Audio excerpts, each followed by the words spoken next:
Hello student, स्वागत है आपका हमारे यूट्यूब चैनल मैथ इंडियंस में। कक्षा 11 गणित में इस समय हम लोग नवा चैप्टर पढ़ रहे हैं, अनुक्रम तथा श्रेणी। और भाई आज के इस वीडियो में आपको हम पढ़ाने जा रहे हैं विविध प्रश्नावली 9। और भाई सवाल नंबर 31 हमने यहाँ पर लिखा हुआ है। अगर इसके पहले के सवाल आपको देखने हैं तो आप हमारी प्लेलिस्ट में जाके देख सकते हो। अब भाई सवाल नंबर 31 को भाई आप किताब में से पढ़िए, क्या लिखा हुआ है।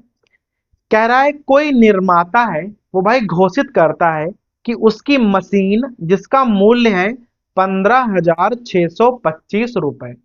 भाई हमारे पास कोई मशीन है जिसका मूल्य है 15,625 रुपया। ध्यान दीजिएगा भाई, ये हो जाएगा हमारा प्रिंसिपल अमाउंट, मूलधन। ठीक है। अभी कह रहा है कि हर वर्ष 20% की दर से उसका अवमूल्यन होता है। ठीक है। अब भाई देखो, कोई मशीन है तो होगा क्या कि हर साल उसकी कीमत ना गिरती जाएगी। तो कंपनी ये आपको बता रही है कि जो उसकी कीमत है वो 20% वार्षिक की दर से गिरने वाली है। तो आपका जो मूलधन है वो है 15,625, और जो कीमत गिरेगी वो हर साल 20% की दर से गिरने वाली है। तो भाई आपसे कह रहा है कि 5 वर्ष के बाद उसकी कीमत बताइए कितने रुपए होगी। तो n बराबर है आपके पास 5 वर्ष। और भाई ये सवाल अवमूल्यन वाला है। अवमूल्यन वाले सवाल भाई कक्षा 8 में ही पढ़ा दिए जाते हैं।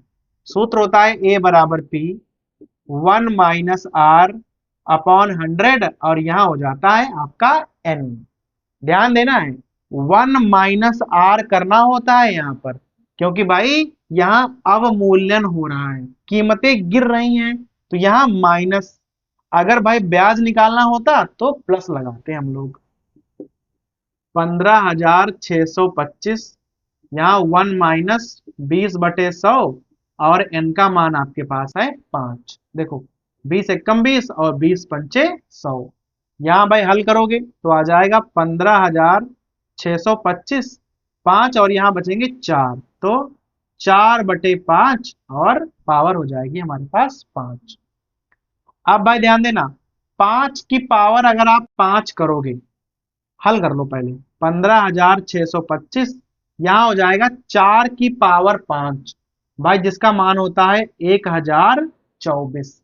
ध्यान दीजिएगा, 5 की पावर यहां लिखा है 5, तो 5 की पावर 5 का मान होता है 3125, 3125 होता है। यहां भाई काटोगे तो पूरा पूरा 5 बार पहाड़ा जाएगा। 1024 को अगर आप 5 से गुणा करोगे तो 1000, ये हो जाएंगे 5000, और 24 × 5 = 120। तो भाई मूल्य आ जाएगा आपका 5,120 रुपया। तो हमारे पास कोई मशीन थी, 15,625 उसका भाई मूल्य था।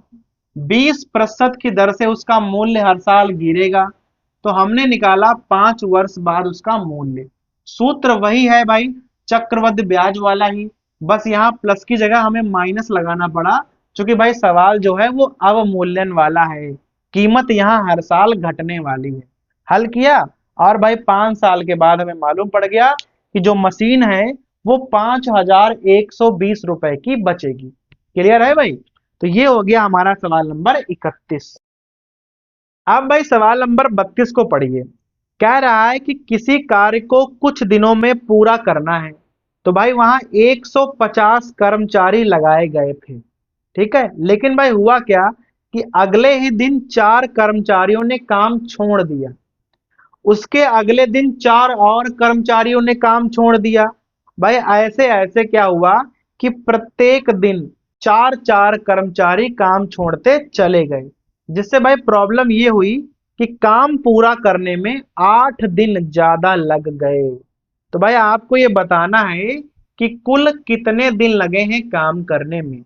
भाई पहले अगर 150 लोग काम करते तो जो टाइम लगता, तो भाई क्या हुआ कि 4 4 लोग काम छोड़ रहे थे, तो 8 दिन ज्यादा लग गए। ठीक है। तो अभी आपको ये बताना है कि अभी कितने दिन लगे हैं काम करने में। ध्यान दीजिएगा, यहाँ पर आपके पास 150 कर्मचारी थे शुरुआत में। ठीक है, जो कि भाई काम करने आए थे। अब मान लो कि माना इनको n दिन लगने वाले थे काम करने में, 150 कर्मचारियों को n दिन लगने वाले थे काम करने में। ठीक है, तो यहां जो हमारा टोटल वर्क हो जाएगा वो हो जाएगा 150 और गुणे जो दिन होते हैं, भाई गुणा कर लो।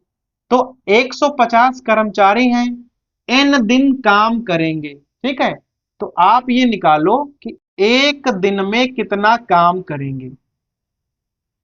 भाई n दिनों में काम कर डालेंगे तो हमें ये निकालना है कि ये एक दिन में कितना काम करेंगे। तो भाई एक दिन में कितना काम करेंगे, 1/n। ठीक है, मान लो कि 150 कर्मचारी हैं, 2 दिन में काम खत्म कर देंगे, तो एक दिन में कितना काम करेंगे, 1/2, मतलब कि आधा। अगर 4 दिन में पूरा काम कर डालेंगे तो एक दिन में करेंगे 1/4 काम, मतलब कि चौथाई। इस प्रकार से भाई काम निकाला जाता है।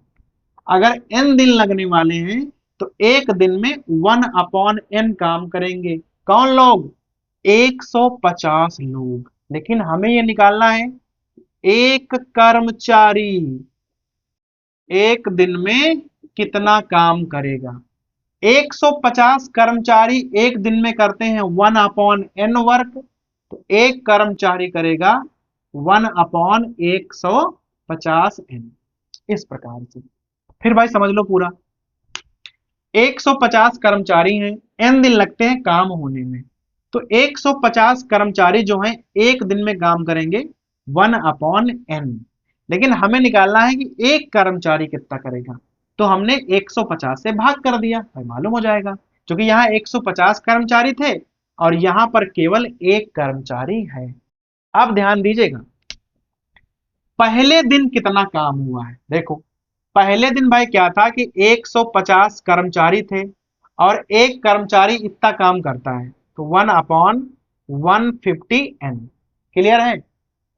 दूसरे दिन कितना काम हुआ होगा, तो भाई दूसरे दिन क्या हुआ कि 150 लोग नहीं थे, 4 लोग चले गए थे, तो अभी 146 लोग थे और एक आदमी करता है इतना काम। तो ये एक आदमी का काम है और यहां हम निकाल रहे हैं कि कितने आदमी थे। गुणा करोगे तो आपको टोटल वर्क मालूम पड़ जाएगा। इसके अगले दिन भाई पक्का 142 लोग होंगे और काम तो आपको उतना ही दिखाना है बटे में। क्लियर हो रहा है। ऐसे ऐसे भाई चलना है आपको, और कहां तक चलना है, n+8 पद आपको लिखने हैं। अब की बार n पद नहीं है, क्योंकि भाई n दिन तो आपको तब लगते जब 150 लोग लगातार काम करते। प्रॉब्लम ये हुई कि लगातार 4-4 लोग हर दिन काम छोड़कर जा रहे हैं, तो अब जो है n+8 दिन लगने वाले हैं। तो जो हम ये काम जोड़ रहे हैं ना, ये n+8 पद हैं।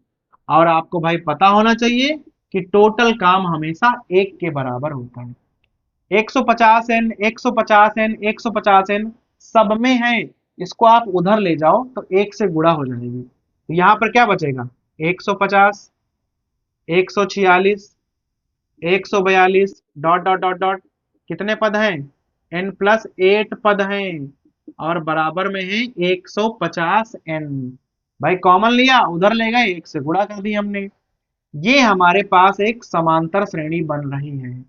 पदों की संख्या कितनी है, n+8/2, 2a तो हो जाएंगे 2a, 2 गुणे 150, n-1 तो n है हमारे पास n+8, -1 कर दो।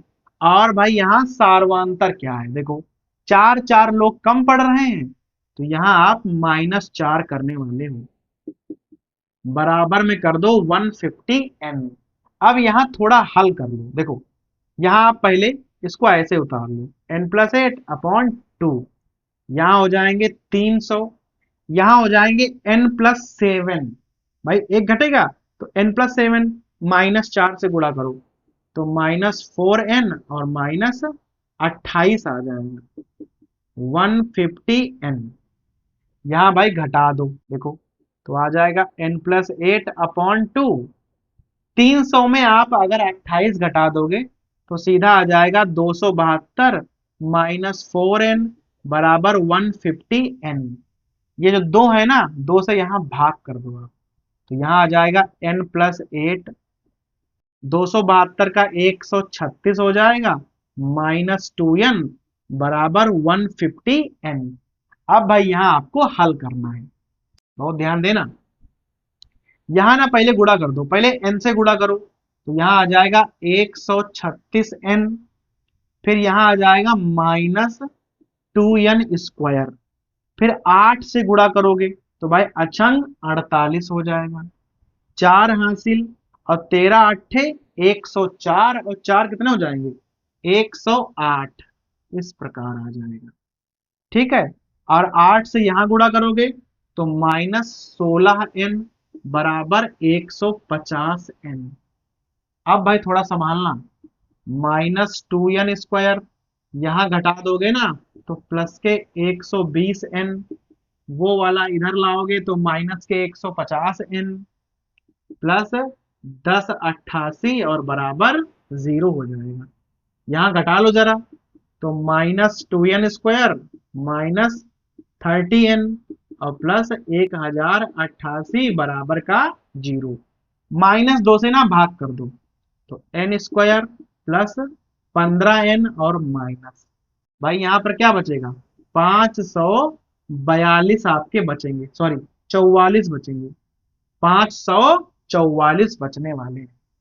तो n² प्लस 15n और माइनस 544, यहां पर ना भाई गुणनखंड हो जाएंगे। अब भाई आप सोचो कि 544 के गुणनखंड करने हैं, घटाकर कितना लाना है, घटाकर आपको लाना है 15।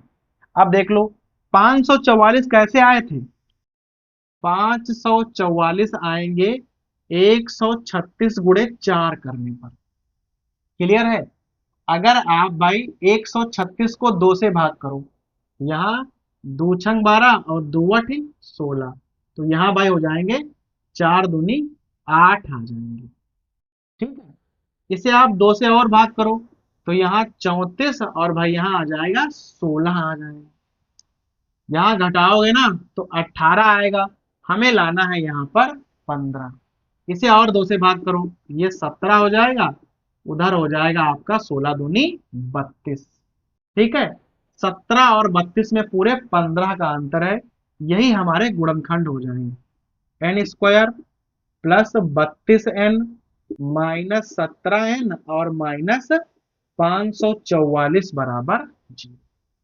आप भाई ध्यान देना, n कॉमन लोगे तो n plus 32 minus 17n, sorry 17 common लोगे तो n प्लस 32 बराबर 0 हो जाएगा।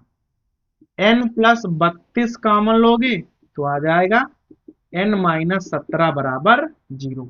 यहां से n का मान निकालोगे माइनस में हो जाएगा, कोई मतलब नहीं। यहां से n का मान निकालोगे तो आ जाएगा प्लस का 17। अर्थात अगर 150 कर्मचारी काम करते तो लगते हमारे पास 17 दिन, लेकिन चूंकि 150 कर्मचारियों ने काम ही नहीं किया तो लगे हमारे पास n+8 दिन। तो n का मान है 17 और 17 8 25 दिन। अगर भाई कर्मचारी 4 कर्मचारी हर दिन काम छोड़कर जाएंगे तो काम करने में लगेंगे 25 दिन। क्लियर हो गया भाई। ये हो गया हमारा सवाल नंबर 32। और भाई ये प्रश्नावली का ना आखिरी सवाल था। तो भाई इस प्रकार से हमारा अनुक्रम तथा श्रेणी वाला चैप्टर खत्म होता है।